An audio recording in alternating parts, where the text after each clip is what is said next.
দেখুন, যারা ভাবছেন বিএনপি ক্ষমতায় আসার পর দেশে রামরাজত্ব কায়েম হয়ে গেছে, তারা এবার একটু চোখটা খুলুন। মাত্র ২০ ঘন্টা বাংলাদেশে এমন কিছু ঘটনা ঘটে গেছে যা শুনলে আপনার গায়ের রক্ত হিম হয়ে যাবে। আসুন এক একই সেই ভয়াবহ ঘটনার ময়নাতদন্ত করে। ১ নম্বর ঘটনা, রাজধানীর হাতিঝিলে একটি ফুটফুটে ৬ বছরের শিশুকে ধর্ষণ করে মেরে ফেলা হয়েছে। এর চেয়ে ভয়ঙ্কর ব্যাপার কি জানেন? অপরাধীদের সাথে বিত্ত এবং ক্ষমতাসীনদের স্পর্শ থাকার কারণে মামলা নেওয়া হয়নি। এলাকাবাসী গতরাতে মূলত হাতিঝিল থানার সামনে বিক্ষোভ করেছে। যে সরকার একটি ৬ বছর শিশুর ধর্ষণের বিচার করতে পারে না, দলীয় পরিচয়ের কারণে সেই সরকার নাকি দেশ গড়বে, নারীদের জন্য নিরাপদ দেশ গড়বে, শুনলেই গায়ের লোম দাঁড়িয়ে যায়।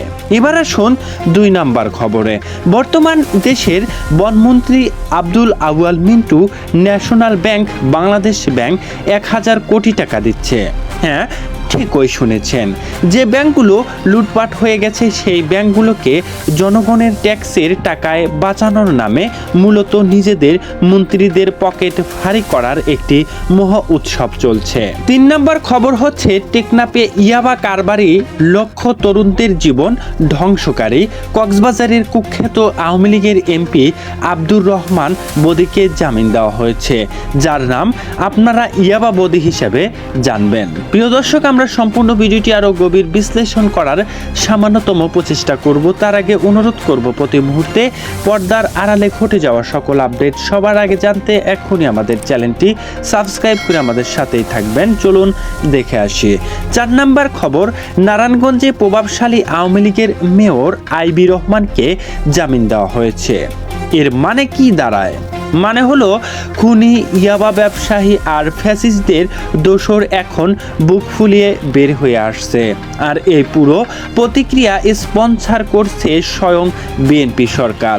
দেশে যখন এত বড় বড় ক্রাইম হচ্ছে এবং আমাদের মেইনটেইন মিডিয়াগুলো কি করছে জানেন? কালের কণ্ঠ নিউজ করছে উপদেষ্টারা পালিয়ে গেছেন, আর বাকি সব মেইনটেইন করছে, নিউজ করছে যে পায়ে হেঁটে সচিবালয় গেলেন তারেক রহমান, পায়ে হেঁটে ২১শে পদক দিতে গেলেন জাইমা রহমান, সাধারণ চেয়ারে বসলেন তারেক রহমান। কি চমৎকার বিষয়টা দেখুন, চাটুকারিতা, তাই না? আরে ভাই, প্রধানমন্ত্রী পায়ে হেঁটে সচিবালয় যাবেন, তিনি কি হাওয়ায় উড়ে যাবেন নাকি? জাইমা রহমান পায়ে হেঁটে পদক দেবেন, তারেক রহমান একটি অসাধারণ চেয়ার সরিয়ে সাধারণ চেয়ারে বসেছেন, তো তিনি রাজকীয় সিংহাসনে বসবেন নাকি?